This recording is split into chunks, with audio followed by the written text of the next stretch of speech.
anticipate presenting a competing narrative and a more truthful narrative concerning those events of September.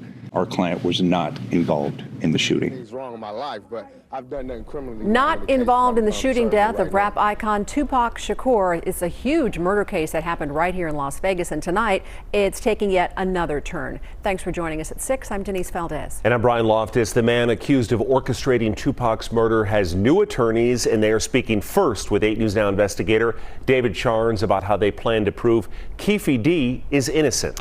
Well, Duane Davis has repeatedly said that he handed a person the gun used to shoot and kill Tupac just right here off the Strip nearly 30 years ago. Tonight, his attorneys say don't believe him because lying to the public isn't a crime. You don't think we should believe him? In reference to his claiming to have committed a murder that he did not, no, don't believe him in reference to that. 62-year-old Duane Davis's new attorneys say we shouldn't take their client's public statements about the murder of Tupac Shakur at face value. A grand jury indicting Davis 2 years ago for the rapper's 1996 murder. Now Robert Draskevich and Michael Pandulo are taking over. Draskevich most recently representing ex-politician Robert Tellis in his murder trial last year.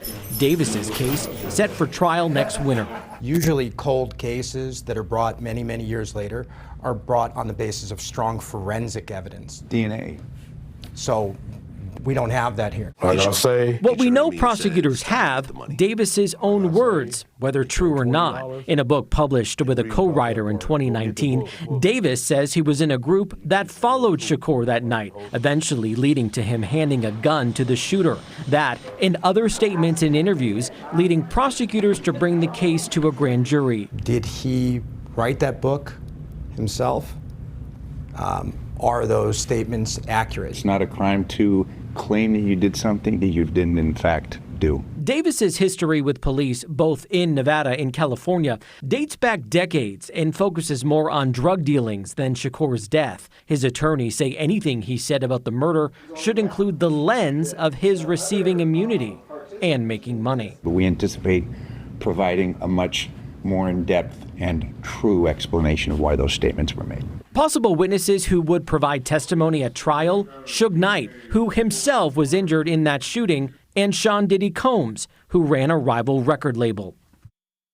Now, Combs has denied any involvement in that. It is important to mention we don't really know what prosecutors plan to present at trial, and if that includes other evidence we haven't seen yet. The trial is scheduled to begin next February, and those attorneys say they will be prepared for that date.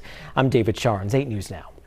Earlier this summer, a jury found Davis guilty for taking part in a jail fight. The sentencing for that scheduled to happen in just a few weeks.